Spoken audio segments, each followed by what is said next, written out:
Good morning, good afternoon, whatever part of the country or world that you in. This is your boy Stankysocks with some more hip hop CD pickups. I picked up some other CDs that are not hip hop, but oh yeah, I'll just pick that one right now. Let me grab this one. This is Mood Variant, and this is not a hip hop CD. It is by Hiatus Coyote. I learned about this group a couple of years ago. I think a song called Nakamura. But nah, the song that I picked this up for is Red Room because I thought it was really dope and people been doing a lot of like practicing the bass guitar on it. I don't know how to play the bass guitar. I just make hip hop beats, but just love the I love the mood of it. I love the lead singer's I love her vocals, man. I just like how she sings. It's kind of like sad and happy at the same time. If you ever heard of a group called damn, what's the group's name? The group is called I can't remember. I can't remember at the time of this filming, but yeah, her vocals just sound kind of sad and happy at the same time. But yeah, I picked up that CD just recently. But let's get into the hip hop CDs because that's what this channel is about, that hip hop. Whether it's me making beats talking about hip hop or talking about these CDs that I picked up. I was trying to school a young dude at work on it because he liked telling me about singles all the time. He like, yo man, it's all about the singles. But I said sometimes you really don't appreciate an artist until you listen to their material or their album, not just the single, but listening to the whole entire album and being able to, what's that word called? Really to be able to appreciate it. Because sometimes you'll hear a single and just be like, I don't like this. But when you hear it in the contents of the album, or how it's structured, song structure wise, or track listing, it's a lot, you'll have a better appreciation. And sometimes it just sounds a lot better hearing it on the album than it did just as a single by itself. And the first CD that I picked up is Percy P, Perseverance. I owned this back in the day, I think about 2006. Matter of fact, this dude is cool. He came, the Stones Throw, they threw a concert at the Majestic in downtown Detroit, just maybe across the street where I used to live at. And he was performing, Madlib was performing, Guilty Simpson was performing, J Rock and Peanut Butter Wolf. Peanut Butter Wolf was doing like a DJ set with videos though. That was like the first time I ever seen somebody DJing with videos. Like, but Percy was like the first rapper that was rapping, and after he got done rapping, he was selling his CDs throughout the crowd and stuff. And I wish I had money at that time. I was going through some really tough times, and it took me, using my last couple of bucks to see these cats in concert. But definitely love this album. The songs that I was really digging. I like the legendary lyricist. I like To Brother from Gutter. And the song I really like was the last track, Lady Behind Me, that is produced by Madlib. It's definitely a solid Stone Throw, release, hip hop release. Outside of what you would say like your J Leb or your what man? Yeah, what's that shit called? That shit is called MF Doom, no, Mad Villainy. But this is definitely a solid one. It was a solid, record then and still is a solid record now. Glad to have it in the CD collection. Just trying to build my little hip hop CD collection up. I guess my goal is I would like to do like some kind of college radio station thing. Even though I'm not in a college city. I'm like in the desert here in California now. I just want to do some hip hop. For those who ain't been listening to hip hop here, well, of course not, because I live in a retirement community here in the desert with old people, so I don't think they're gonna be bumping the hip hop. Hell, they might not even be messing with the Red Hot Chili Peppers for all we know. Next CD. This is a CD that I originally bought back in 2001 at a Bible class convention. Well, we were like, this was maybe like we had some downtime and we was at the mall here in Tennessee. And this one is Mission 1. This was like a surprise. You know why I picked this up? because I just looked at the cover and it just like it felt like it was some hip hop. It felt like it was gonna be some real hip hop, which it was some real hip hop. It was definitely a nice blind buy pickup back in what 2001 at that time, and just recently getting it back into the collection. It's definitely the songs that I liked was Contagious, Now I Shine. No, I know I don't think both of the rappers on here, but I know one of them. I think his name is Rashid.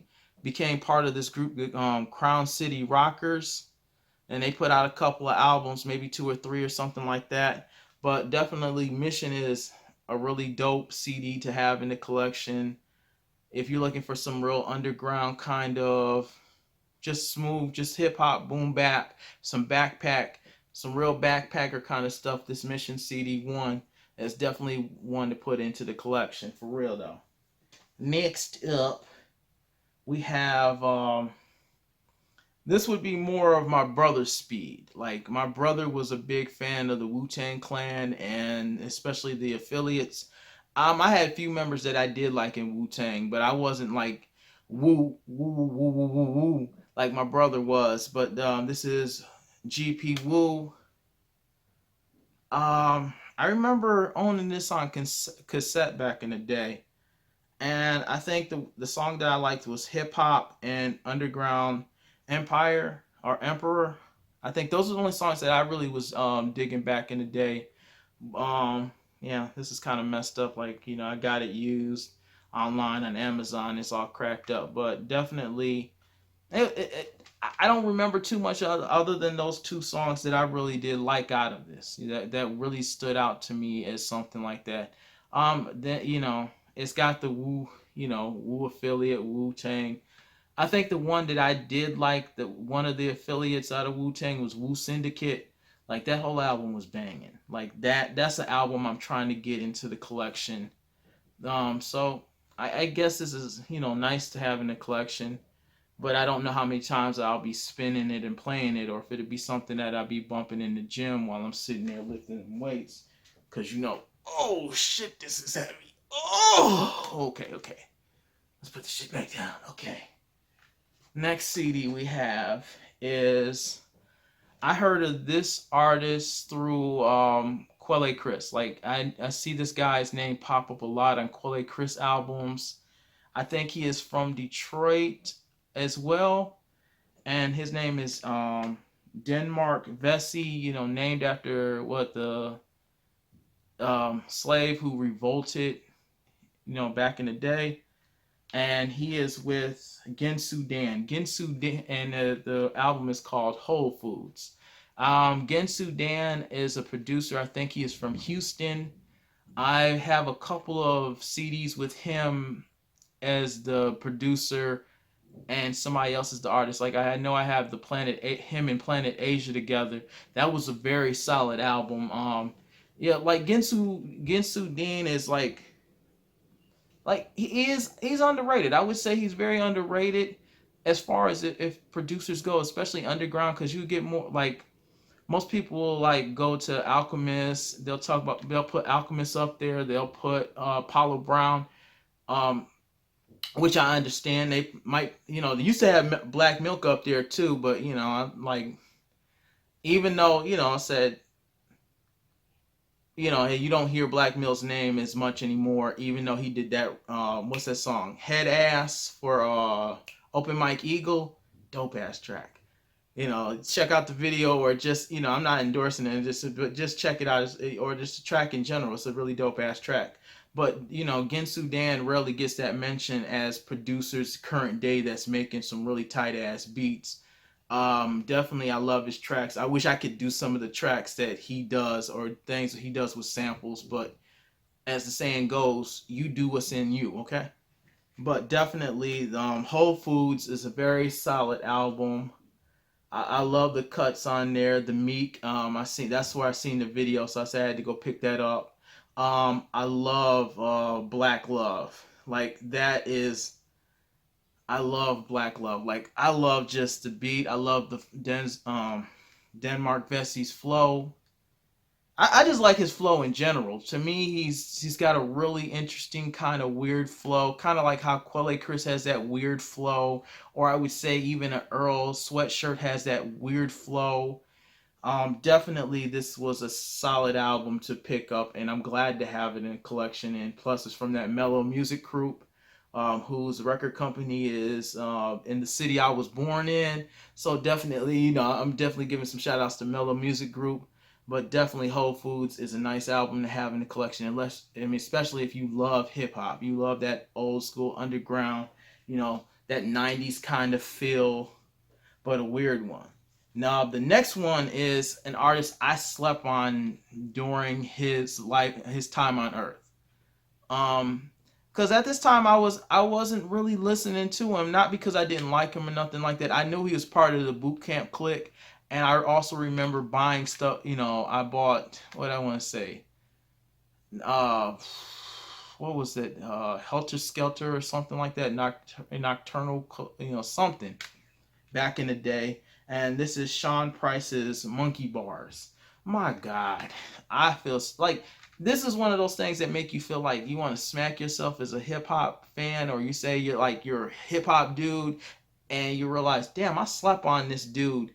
And I mean, his flow is funny, not funny as in funny style, but you can deal. I mean, even though it's hard as hell, it's like it's the humor that's in it. And this album is dope. Like I'm like, it's like, damn, I'm at the gym a couple of times a week, and I'm sitting there just finding myself going back to Monkey Bars. I mean, the production is tight. You got Crisis, you got other cats up on here. The ones I like Onion Head. I like the fake Necktunes beat with Buckshot, Steel, and Louisville. I like Shakedown. I like the brokest rapper, simple beat, but it's but really a dope song. I like the song track number 10, I Love You Bitch. Like I know I love that song definitely because it reminds me of a relationship I was in where we like you've been with this person so long, and you see them for that, you look at their flaws, the body ain't the same how they used to be, they ain't shit, you ain't shit, but you still together, and said, you know what, you still holding it down even at after this long of a time. So I definitely was feeling that track. I love Jail Shit. And the last one that I really liked was the title track, Monkey Bars. I love the sound effects and the zoo animal kind of effects. It kind of reminded me of that R. Kelly song off of Double Up. I think what's the song called? Animal Sex or something, where R. Kelly just loses his damn mind, and it's got to the point that he couldn't go back to anything else, even though he did. He put out Love Letter later on, but that's what Monkey Bars remind me of, that song. It reminds me of that R. Kelly song with the sound effects of the like that, the zoo kind of jungle effects. But definitely Sean Price's flow is hard. I'm definitely gonna pick up some more Sean Price. RIP. Definitely sorry that I slept on something like this, and we're in 2020s, and I'm like, damn, now, because I think at that time I was listening to more like MF Doom, Murs, a lot of Stones Throw at the time, so I kind of just was more gravitating towards that than probably And that's, you hear about Sean Price, and I know he was on featured on other people's stuff, but it was it never I never was like, let me go buy the CD. But now buying definitely buying the CD and the recommendation from friends, dope. I'm gonna add another one, and another one.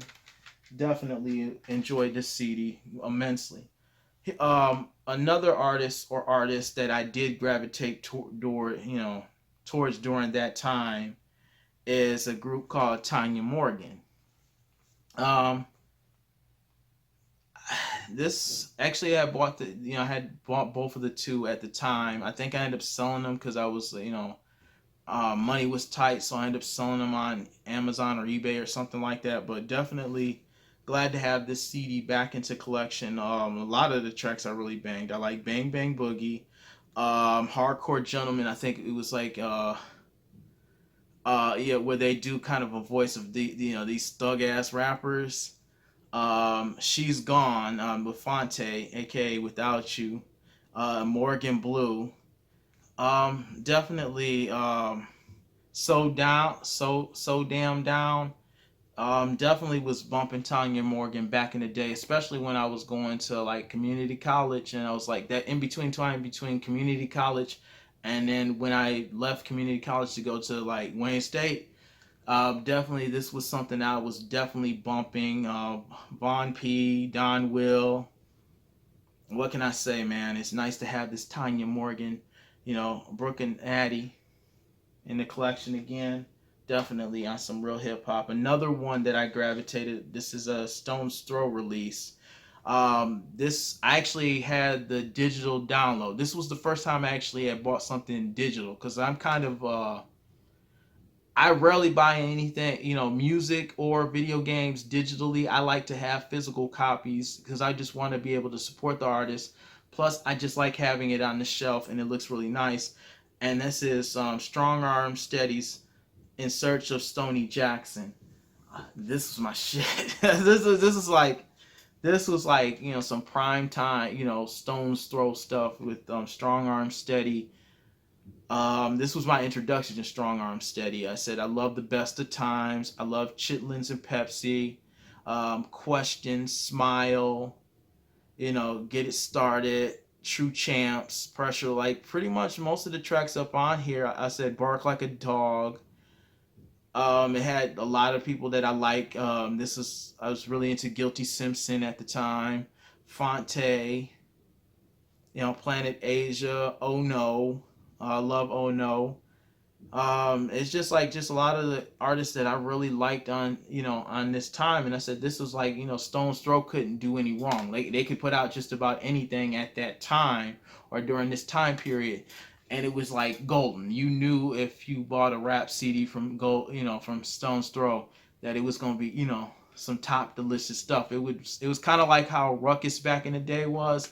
Like you knew there was a point in time that anything Ruckus put out, you was sitting there snatching it up. Whether it was Company Flow, whether it was Lyricist Lounge, whether it was Sound Bombing One. I say Sound Bombing One.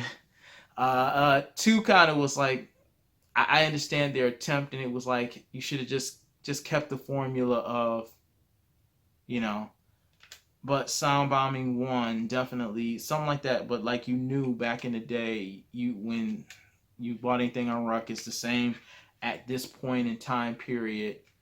It's like anything that Stone's Throw, I said, was putting out, it was a grab. And Stony, In Search of Stoney Jackson, Strong Arm Steady with Mad Lib, can't go wrong with that. Next up is an album I had bought, and I was definitely disappointed at the time of this because this artist had their second album. Their first and second album was classics, like hip hop classics. You would say that they were hip hop classics. This, on the other hand, I think I bought 2000 or something like that, and it was very disappointing. What made it disappointing, because I know this artist and the producer who produced the first two, they had a falling out, and you could tell. And the artist was like, had that you can kind of feel like the artist had this kind of attitude, like,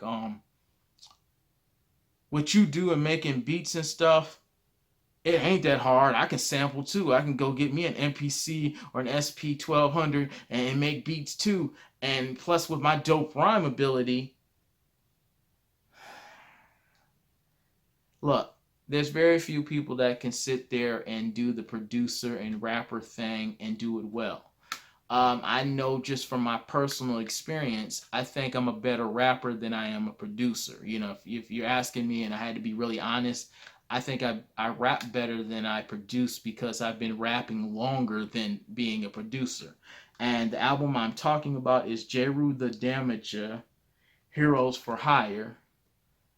This was totally disappointing. I mean, it was more disappointing than getting this crap, the cover being all messed up and stuff, and it looks like water damage. But this was very disappointing as far as sound wise goes, compared to Wrath of the Math and The Sunsets in the East. The only track that the track that I liked, only like two tracks, and that was Seinfeld, very simple beat, and 99%. I said that's the last track on here. Those are the only two tracks of this J. Rue the Damager Heroes for Hire that I did, that I liked.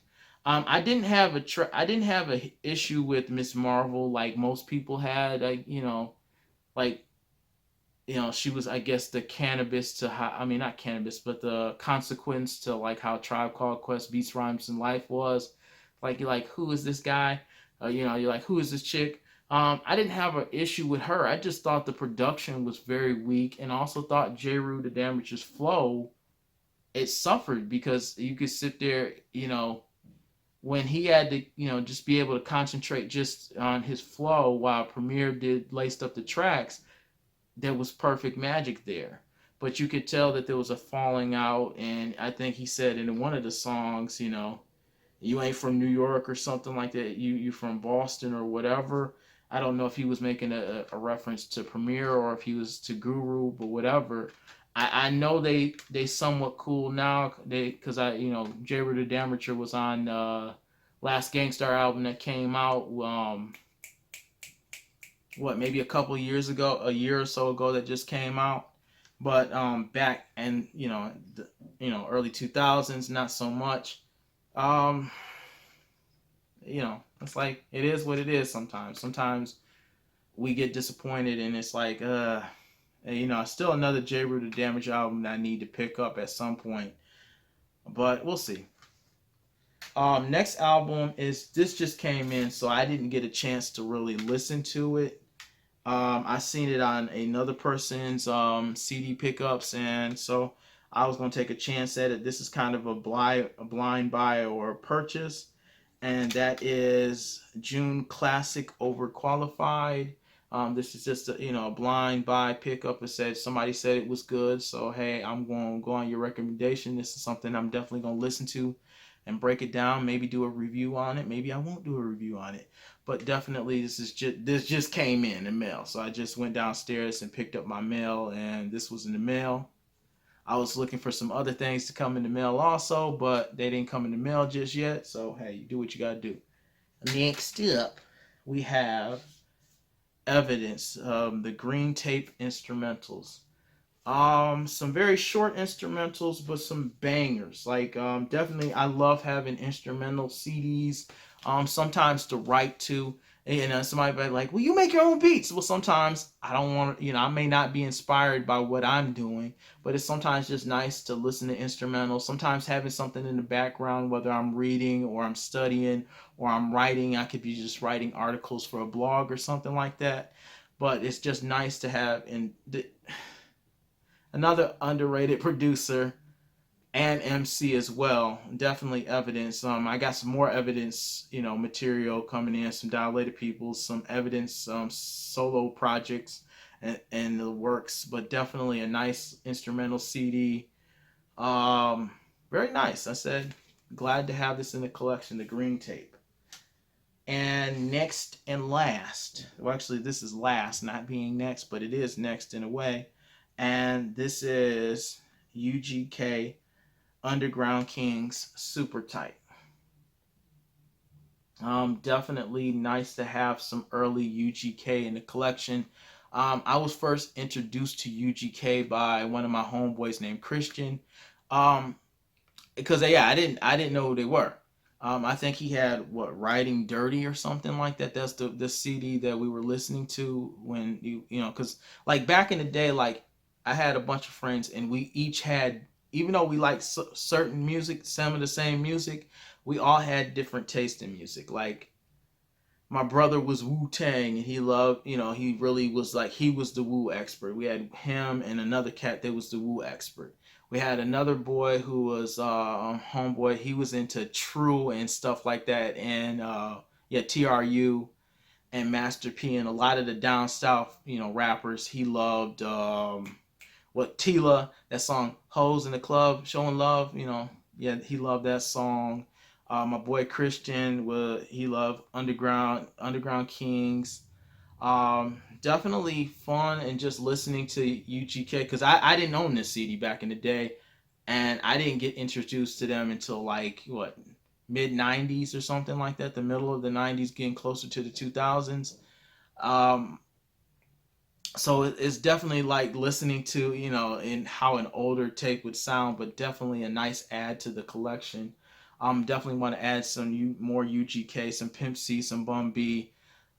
Definitely love their flow, love how they are as a group, because this has been also a mission of mine as well, is picking up a lot of hip hop groups of back in the day and currently, because I love group MC or rap groups. Like I love tag team wrestling. Like I love what makes a good tag team wrestler, because wrestling and rap to me go the same, is how each other plays off of each other. So you take your strengths and your weaknesses and how they balance out each other to make something that's really well. And I always thought that UGK did do that, is as well as some other groups such as a Tribe Called Quest. I think De La Soul does it as well. Not so much Naughty by Nature, not because I don't think Vin Rock is a weak link to Tretch. I just think Tretch raps more than Vin Rock does. So, Vin Rock, he just, raps and, he comes in, does his thing, he be out. Where Tretch more does most of the heavy lifting and stuff like that. I mean, I know that sounds like some, you're saying he's a weak link. No, I'm not saying that. I'm just saying as a group, I didn't, like that. I'm just saying my opinion of just, I think what makes real good rap groups are how they play off each other. And I think, just thinking about Naughty by Nature, I don't think they're a bad rap group at all. I just think that, are they really a group in the sense of that, other than, I don't know, that thing Trutch does a little bit more of the rapping, and he's the one that gets a little bit more to shine. Not to say that Vin Rock doesn't, when he does get on the mic, that his stuff does leave an impact. With that being said, my name is Stankysocks. This has been my hip hop CDs pickups.